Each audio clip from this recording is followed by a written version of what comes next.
So, welcome everyone to Carving a New Path. My name is Andrea Hyland. I host this show, and I'm the founder of Heal My Voice and the Incubator, an annual co working space for women creatives. And I'm also an ancestral lineage healing practitioner with private sessions and online courses. So if you look at the show page description, the link to my website is down there, along with all the social media links for my guest today, her website. And so check out that. It'll have a description, but there's lots of links for you to click on and explore. And if this is your first time here, I just want to say that this podcast began in March 2020 in response to the rapid change that people were experiencing at the beginning of the pandemic. And it has continued to be a place where all of my guests have listened to their inner voice. They've released things from the past and they've birthed new ways of being in the world. So we discuss a wide variety of topics, but it all comes down to ideas that you can use to carve a new path for yourself. So I'd like to introduce you to my guest for today. Sofia Wren helps sensitive. Hi, Sophia. Hi. So, Sophia Wren helps sensitive writers and entrepreneurs to make faster progress on the things that really matter for their book or business, from helping your writing or marketing to flow, to polishing it to a shine so you can share, to creating organizational systems. She helps you write to be of service so you can feel the love coming back to you. And I just want to say that Sophia is my writing coach and has been coaching and helping me develop my next book, Follow the Clues. So I'm thrilled that you're here, Sophia, and I'm grateful for your wisdom and expertise. So welcome back. Thanks. And it's been such a nice experience getting to read your book behind the scenes and everything. It's a Thank good one. I feel like what we're talking about is also kind of in line with the themes of your book as well. Thank you. I appreciate that. Yeah, and I know we'll have more conversations about that because just the interweaving of everything. And I know that in the past, I just wanted to highlight this. We've recorded shows about writing, including the history of common books, digital organizing using the apps Obsidian and Notes, which I'm also in her membership program for organizing. That has been a lifesaver for me to be able to find things, my ideas and things that I've written. We've done a couple podcasts on cultivating a writing practice and conscious deletion. So I just encourage listeners to look for those other podcasts because there's a lot there about writing and organizing. And so I was going to say we're shifting gears and not really because it's all related. It may just sound Mhm. different, but it still feels Yeah. related to all the things that we have talked about. So the topic is feeling unmotivated. Try addressing your lack of optimism. So I know that this topic is so important to you that you took things that you learned about optimism in 2024 and created a course. And I'll just let everyone know, we'll talk about that later, but the link is in the show page. Um, to just share with others. So maybe you just start by telling the listeners what started you on this journey. Yeah, well, I wasn't really motivated to tackle some of my big goals, and it felt really hard and really slow to make any progress. And honestly, I wasn't really motivated to do all of that heavy, slow, hard work. And so that felt like a problem. And then I started doing research into motivation and I realized I had this light bulb moment of, oh, I should work on being optimistic. And I'll talk about it more in detail, but I just want to give you the broad strokes. And that idea that you need to be optimistic to be motivated, I don't think is in our public consciousness. And it really helped me And I really started to dig into what optimism is. And it wasn't necessarily what I thought it was. Um, so like it wasn't, for instance, like toxic positivity where you're just like not able to face that anything is negative or that there's any negative consequences of anything. We're just only going to think about positive things. I was exposed to that a lot as a kid, and I really knew it was not for me. Um, but when my dad passed away in 2021, I really had to grapple with all of that because that's a really hard negative thing to lose a parent. It was really young. He was only 57, I was only 34, and that was my second parent that had died. So it was just like we didn't see it coming, and it was just such a disappointment and sad. It was tragic. And unfortunately for me, like I feel like I've had bad things happen in my life, but having my motivation and having my goals and having my direction really helps me as like a grounding force because it's like can't control all the things, but I could at least check something off my task list or something. I can at least move towards my goals, and that gives me something positive. It was like a form of comfort. But then after my dad passed, for the first time, it felt like I really lost that. I really lost that motivation, which is understandable. I mean, grieving is so hard, but I was just like kind of at a loss, like, what do I do with myself? Because kind of felt like anything that had been an exciting goal before it was now like, why bother? Like this isn't working. It's really hard. It's really slow. It's not gonna bring my dad back or whatever. I didn't really. I kind of lost the why of why to do stuff. And so I had to find like a whole new reason to be, a whole new way to be motivated. And the only good thing about that is that some of the bad things that I had used to motivate myself were gone. Like I no longer could tolerate like fake urgency. It just gave me way too much anxiety. So like you know what I mean? Like I couldn't tell myself like, oh, you got to do this because then you can rest. It was like, no, that's not optional. Just thinking about this stresses me out. We're gonna have to rest before. Or you got to do this, otherwise what are people gonna think? I'm like, don't care what people think. Can't tolerate that kind of BS right now. So it kind of took away some of the negative things you can use to motivate yourself. So in that way, that was good. But I had to find a new like positive way to motivate myself and to kind of what I wanted to feel again was like that fire inside where you're like lit up and you've ignited the fire and you're ready to go and you feel like that flow and you feel that positivity and basically optimism, although I didn't know that at the time. So the first thing for me was just to kind of realize, like, especially after a few years of like, yeah, I managed to do the things that were urgent, but other things are like important and they're not getting done. And how do we, and I really am sick of like them not getting done. It was like now 2024, 3 years later, I was kind of like, enough is enough. Like, we got to figure this out. So, how can I be more motivated became kind of like my research project, kind of in the theme of your book. And I was trying to follow the clues of how do I recapture that motivation or something even better, and be able to do that again. Yeah. So that was the beginning of that.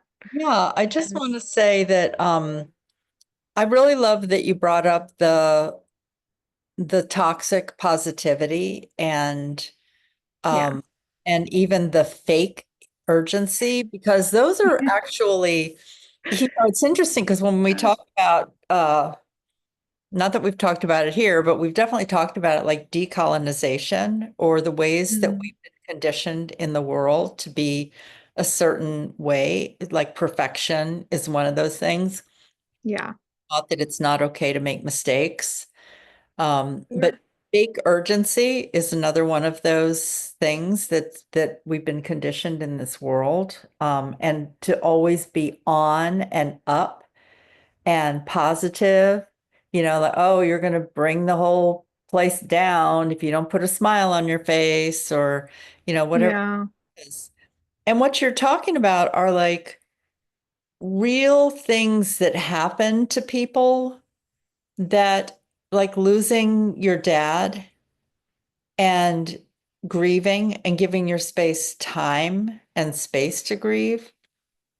And for other people, it's not that they, it may not be losing a parent, but it can just be being discouraged with something. and it can be any kind of life thing, like uh, getting what you thought was your dream job and then finding out maybe it's not everything that you had hoped or thought it was, and learning to navigate these times where you feel negative about something and it's like there's actually a real reason to feel negative about these things and not Right. just put on a happy face and pretend like everything's okay. So there, just hey, life is a challenge, and there are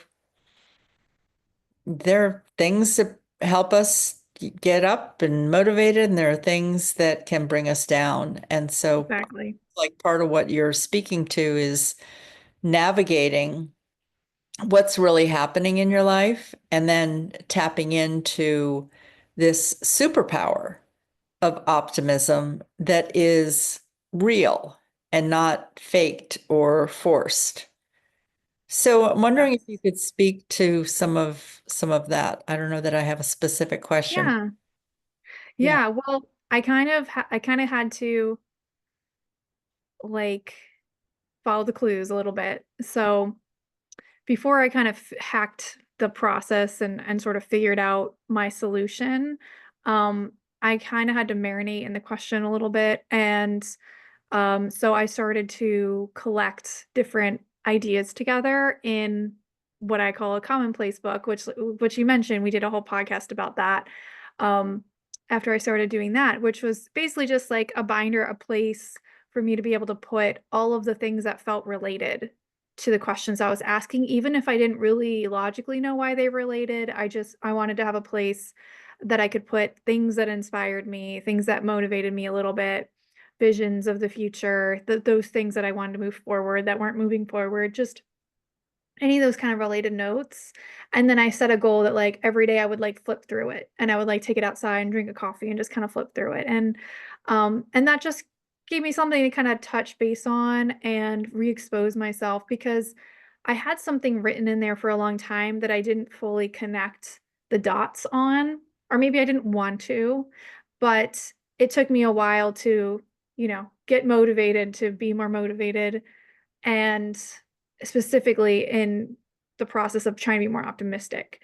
And I had to like connect a few dots that this was really worth my time and energy to work on being optimistic, and that it really was the missing puzzle piece for me in my motivation because I didn't see it for a while, like I was like, yeah, that's an idea, but I didn't see it as like my big thing to go all in on as the one thing that will change everything, the one big domino. At first it was like all I saw were like a lot of different pathways. And so those are all like in this notebook and I would kind of flip through it and I might get ideas for that day, and slowly start to think about some bigger themes. But finally, I kind of had that light bulb and I started to really connect some of the dots. Like there was a walk I had with my husband that spring in 2024, months before I realized the dots connecting. But there was a conversation we had where my husband was really excited and he was like, "Oh, I'm feeling so optimistic." Like I don't think he said that word exactly, but he was like, "I'm feeling so optimistic about all my projects that I'm doing and I'm really excited about the future and what's going to happen with them and how they're going to unfold. Like I'm really happy." And I was really happy for him, but as he was talking, I was sort of noticing like, "Wow, like yeah, I'm not that way right now." Oh, Just yeah. noticing that I'm really not in that space. In fact, I think I've been pretty low for a while and not sure how to get out of the funk. But that was like a data point of like notable, okay. And then another data point was this quote that I read in Brendan Burchard's book, The Motivation Manifesto, which is all about motivation. And he said motivation requires an ambition or a choice to do more. So you're choosing that you want to do more, you're going to be more ambitious. So I had that theoretically, but I didn't have B, expectancy is what he calls it, a belief that what you want is possible, like a Uh-huh. positive expectation that Mhm. it's possible. And so that's like what my husband had. He was Yeah. like, "Oh, the future's going to be good. Like, I'm so excited to see what happens." And I was just sort of like, "I don't even want to know." I don't like I've given up having any positive expectation about the future, and so it took a while for me to connect that like maybe that isn't helpful, and maybe that's holding me back. And, my mind could kind of tell me like, well, bad things did happen. Like it's always a possibility. So why bother to get excited about any possibilities when you could just be disappointed? Maybe it's better to just plan for the worst, expect the worst. Or you know what I mean? Like we all kind of have these sort of feelings that maybe support us in not being optimistic. Like it can feel kind of smarter, I guess, in some ways, because then you're able to like be eyes wide open going into things. And that's again where like I'm not in favor of like dismissing reality, but Right. it's like, yeah, we know that there might be rocky times ahead. The question is like, how are we going to be optimistic enough to go face it instead of just lay down and let the worst happen to us? I don't want to be just letting the worst happen to me. I would, if I have the power to turn the wheel to a different pathway, I want to do that, you know? And so I kind of got into the idea of maybe optimism isn't something that just happens to you. Like sometimes I think it does, but sometimes you got to work it like a muscle and you've got to actually put energy into this. And so that's what I decided to do. Once all the dots were put together, I was like, you know what? I'm going to be working on this. I'm going to be doing what I need to do to build that muscle of optimism and see what is going to help me with that. And so that became like a new chapter of like further exploring and learning like a lot of really big, good lessons about what optimism really can be. And yeah, and the last 6 months, I feel like, well, I mean, 6 months more or less, maybe more, because I think this started in the late summer of 2024. It's now March. So, Mhm. like in this last 6 months, though, I can see such a big difference from where I was when I started to identify optimism as a place I needed to grow. Yeah. And now I don't have it all. Like I'm not optimistic every second of every day. It's definitely up and down, but I'm able to get myself back up and like pretty consistently. So I actually started to track how optimistic am I on a scale of 1 to 10? And I started to track that over time. And I can say like I maybe was like a 5, you know, maybe 5. Um, and then now I would say I'm closer to being in like the 7.5 to 8, closer to an 8 more Mm. often, which is good for me. That's like a Yeah, good thing. absolutely. Well, and I'm curious, even with the scale of 1 to 10, that right away I can think of some things that I have a very high optimism about, and then there are ways that maybe in the last few years I got, whacked in a family relationship, for instance, just as an example. And it's like I'm not so optimistic about reconciliation or whatever. And so there may be, yeah, so it just makes me think about that. The other thing that was coming up for me is that, I've had some significant, I mean, any loss is significant, but, people close to me. And when my husband died in 2005, and it was like my 3 daughters and I just kind of like, after he'd had cancer and had been sick for a while. And so part of when someone dies after a year of a disease, it's like there's a level of Mhm. relief Yeah. that some part of it's over, his The suffering is over. Yeah. right, his suffering exactly, and just what it was to have all the doctor appointments and hospital stays. And then there can be a feeling of numbness. And I remember in the first week of just every day, there would be something where I would say to my daughters, okay, we're just going to move our bodies. So I need to put gas in the car. Who wants to get in the car and drive with me to the gas station? I'm going to put gas in the car. And while we're here, would anyone like an ice cream? It was like, and that would be it for the day. And then we would go back. But it was like every day, like, okay, I've ordered Chinese food. It's 2 blocks away. Who would like to walk with me to go pick up the Chinese food? And so it was like just going Wow. through the motions a little bit. And Yeah. little, and grief doesn't just go away after a week of doing stuff like that. Um, Yeah. but just the ways to, like, a reason to move, a reason to get going. And I wanted to bring that up because I mean, I feel like part of your lack of motivation was during a period of grief. And I want Right. to just say to the listeners, if you've just lost your job or you've had a death or had a sudden move or something like that, that be with that. And Sophia has some steps for how you can kind of be with that and play with that. So it's not about pushing the grief away. And I love that that's come up a couple of times during our conversation. It's not about just pushing it away. There's something else, and that you're not Yeah. going to reach a level of 8 and just maintain that. It's like there are dips, and then there's ways to get back up to that.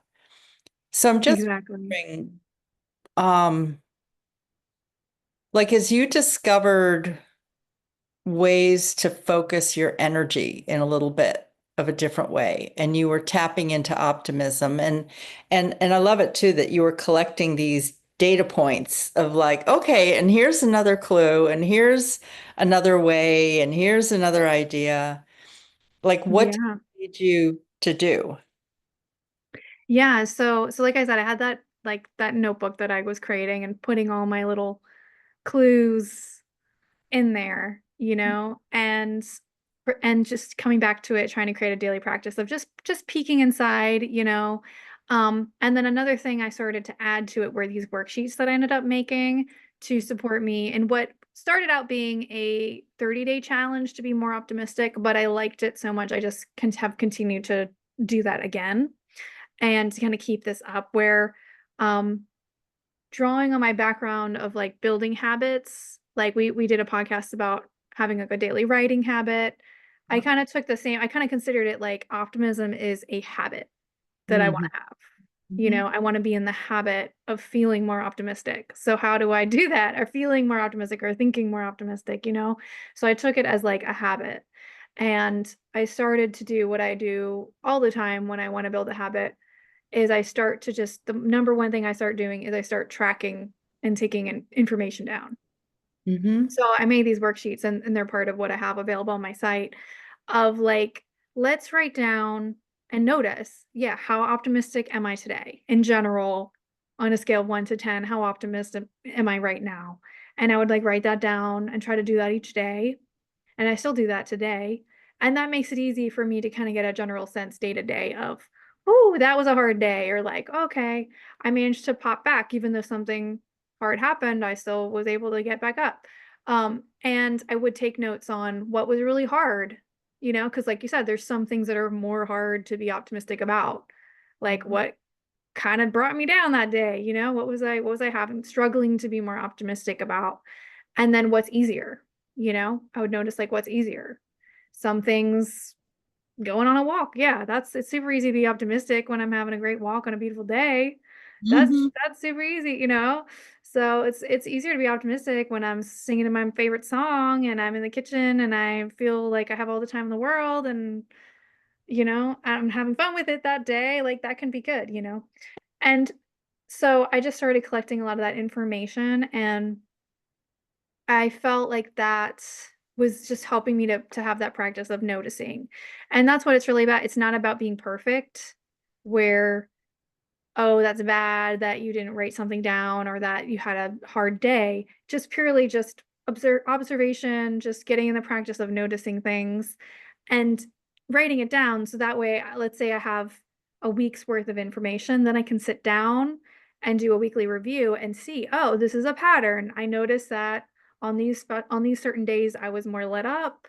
It's because I started the day listening to this podcast that I really like, or it's because I wasn't on social media as much that day, or you can start to kind of gather information and then because I would repeat it each week, I could see, oh, this week was easier because of this. This week was harder because of that. Maybe I need to go back and remember what worked the week before. Let's try to make this more consistent. Like, you know, so I would be gathering information day to day and then week to week and then month to month.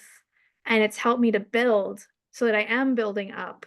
And although there is variation, it goes up and down, it has felt more consistent at a higher level. And it doesn't mean that everything is perfect. There have been days where there's been really hard stuff happening, but I've been like, wow, it's kind of surprising that this week was better. Like, because you know, like I don't control all the factors, the things going on around me in the world or in my life are changing all the time. And some of it isn't what I want, but like I can still control, like I said, that podcast or replicating the things that work for me, reducing the things that don't, or dealing with them in a different way, you know, just kind of isolating what are the pieces of the puzzle.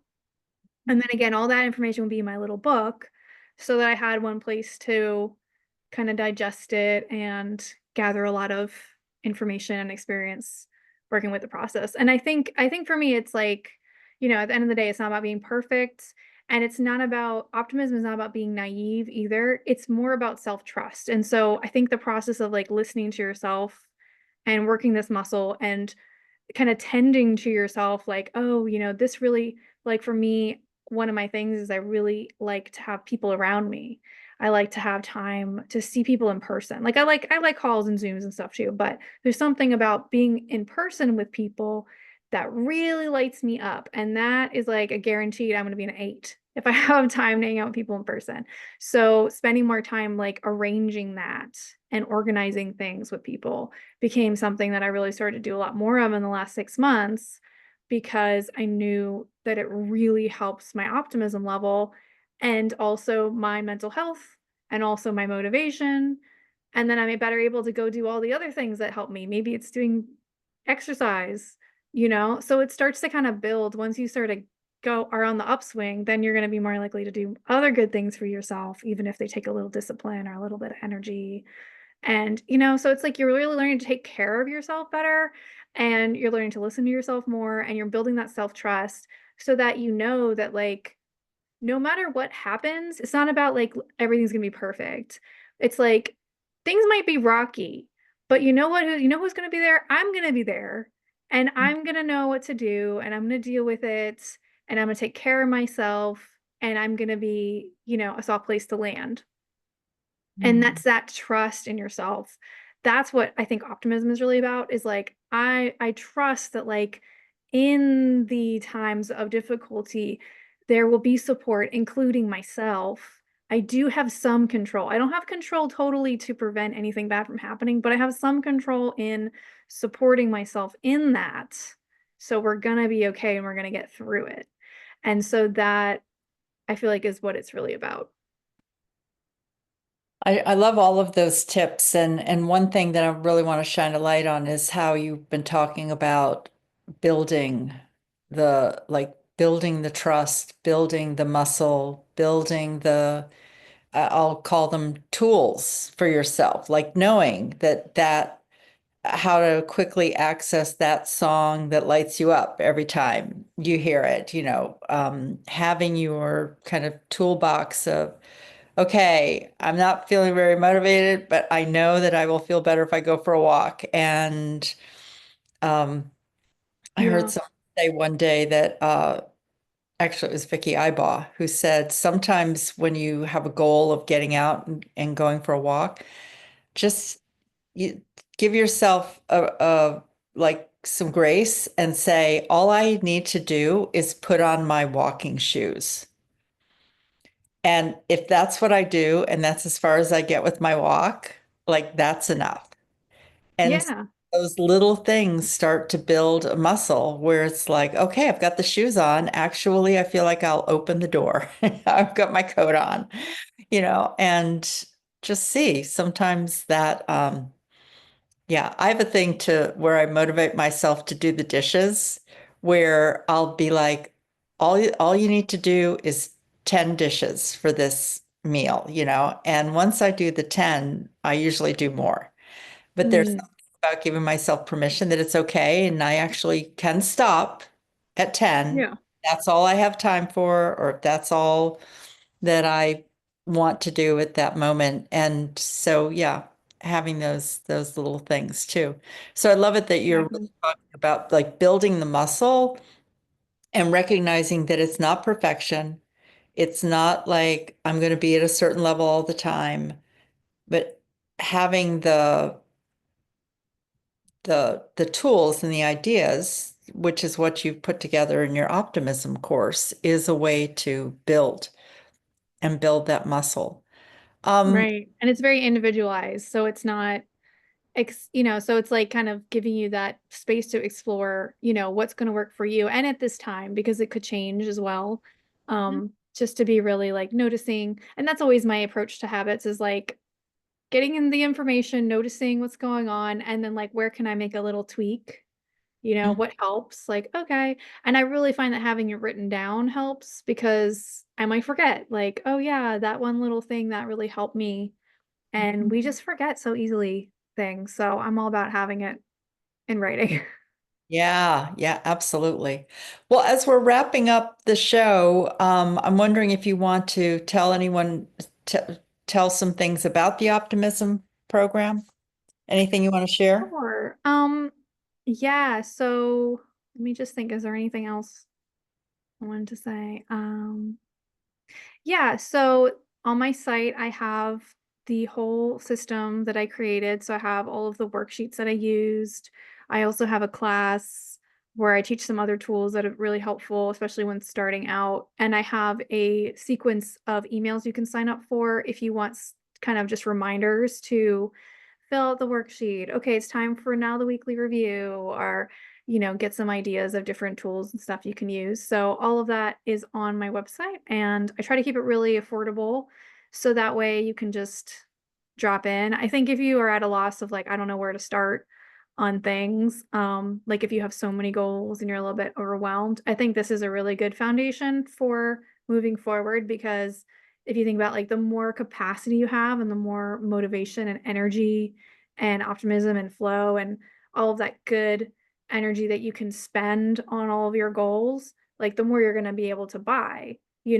So if it's like a tank of resources, by expanding that resource tank, then you can accomplish more things. So if you think about it like that, rather than just trying to like push yourself when you're already kind of low energy, onto all of your tasks, like, yeah, you will get something done, but it's just gonna feel harder and slower. And this way you can make sure that you're not missing out on all the stuff that will also make life worth living, because I feel like I've invested so much more into kind of taking care of myself on a more personal level and been really surprised how so many other dominoes have fallen more easily as a result.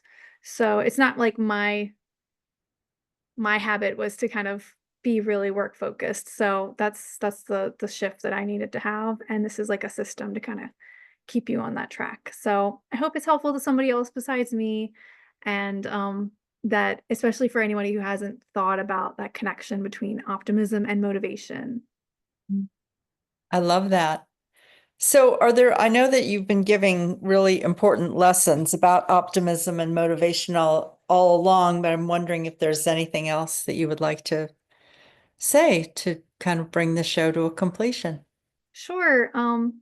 Well, one thing I wanted to mention is that Um, there's this sort of change. So I mentioned I kind of shifted from like a work first approach to paying more energy into my personal life through this process, and that was really good shift. Another shift that's happened is that I used to be really in that urgency vibe, that fake urgency of like I gotta go, go, go. And in my mind, wasn't fake. In my mind, it really felt like so many things were urgent. Um, and moving out of that mentality and into a mentality of slow and steady wins the race. Maybe I need to spend more time getting my head together, and that's what half of the day is, or something like that, rather than do it another way. Because although a part of me has felt like, wow, it's so slow, this is taking forever for me to do anything, like, and kind of judging things, by just sort of embracing my pace and again listening to myself and like, no, I really needed to take care of myself for a little bit, get my head together so that I can be intentional with my energy. And then those dominoes will fall more quickly as a result of that process, and just sort of embracing that, like, this is the process, it has its slow moments, and then it has times when I'm knocking down goals, and then it has times where I'm just need to take care of myself, and just embrace that and not judge it, and like find my own pace and like take my time has come out of this too. And I kind of also like, again, just this whole idea of like, you're taking time to write something down about how you're feeling today. You're taking time to look at notes about how the week went. And that might feel like this is a waste of time. Wow, I'm spending so much time like reviewing my life instead of moving forward. But again, it's like it's such a great investment in yourself to take that time, because then you're going to be more intentional with your energy. Like I always use the example of, if you're looking for treasure, spend extra time finding the right spot on the map before you dig a really big hole. Mm. Otherwise, you're just going to be digging everywhere and never find what you're looking for.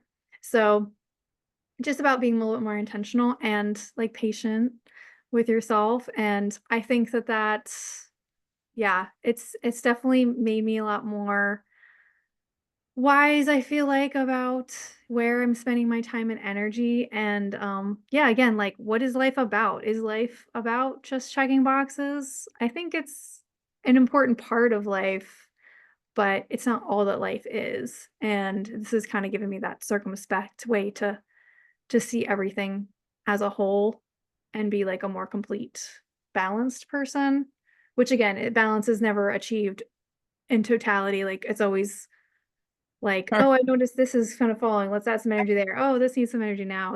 We're constantly readjusting. So Exactly. it's not wrong to be out of balance. That's just being alive, but just like paying attention. And yeah, so it's a whole new way of living, and I'm excited about it and glad to share. Oh, I love it. And thank you for being here. And listeners, I encourage you to go click on some of the links, check out the optimism, see if it's something that resonates with you for right now. And I've always loved working with you, Sophia. You're so creative and really bring in practical, fun things for people to learn about themselves and to find that balance in life. So thank you. Thank you. Appreciate everything that you create too. Yeah, mutual admiration society here. Yeah, for sure. All right. Thanks, everyone. Thanks for being here and see you another time. All right. Bye-bye now.